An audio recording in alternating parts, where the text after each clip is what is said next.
We've been fishing two different ways today. We've been doing some bobber dogging and we've been fishing suspended. And we've gotten fish on both, I believe, now. Okay. But more have been on the bottom today. We're fishing on it's not medium level, I'd say, today. It's on the bigger side. It's got some color.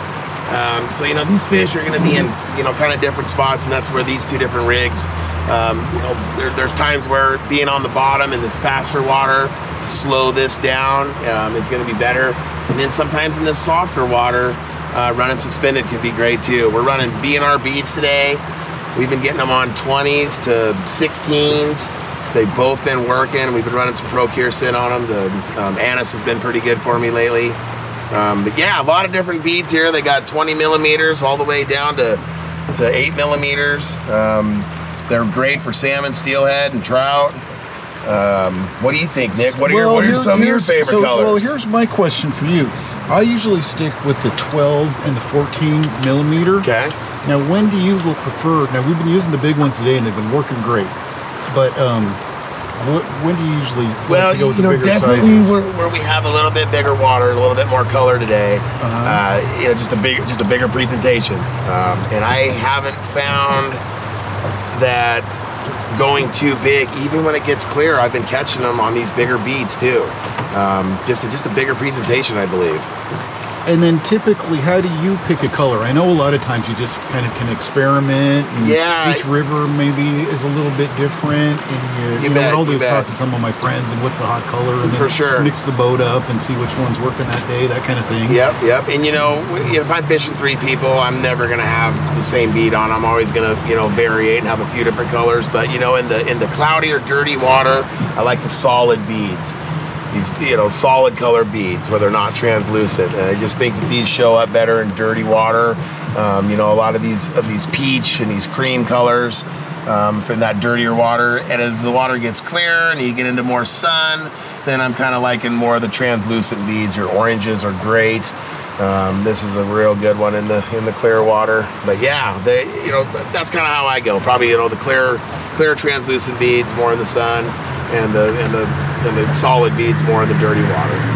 Okay, that makes sense. I have one other question for you, which is kind of confusing to a lot of people, and that's how do you determine your hook size and distance? You know, I've been playing with it, but you know, and you're into that, you know, size 2, good 3 fingers. That just seems to fish them real nice. Now, you know, especially, you know, I've got a bead tied into this one, so we can change these beads on and off.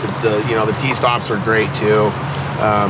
But fishing them, you don't want this bead to get down on this hook. You want above it. It just floats way better. It looks way better, way more natural than if you have that hook in that bead. It just doesn't look as good.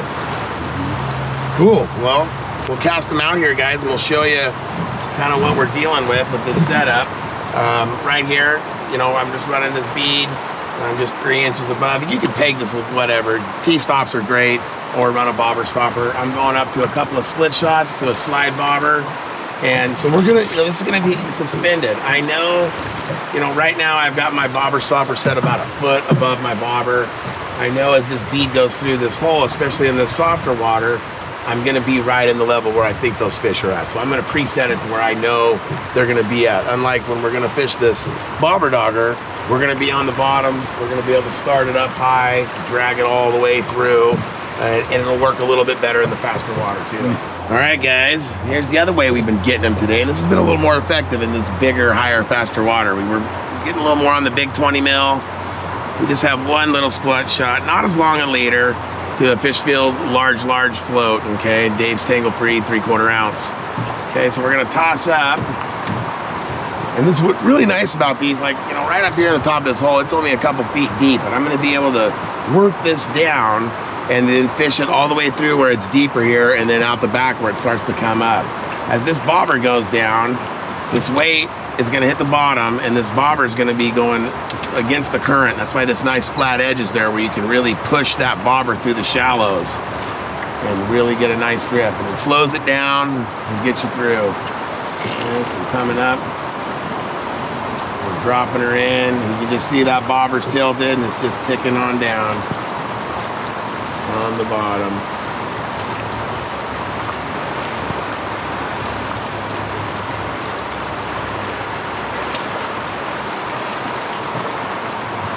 Yeah, definitely in the faster water, great way to slow down. You know, you're more or less using this bobber as an indicator, almost like you're drift fishing.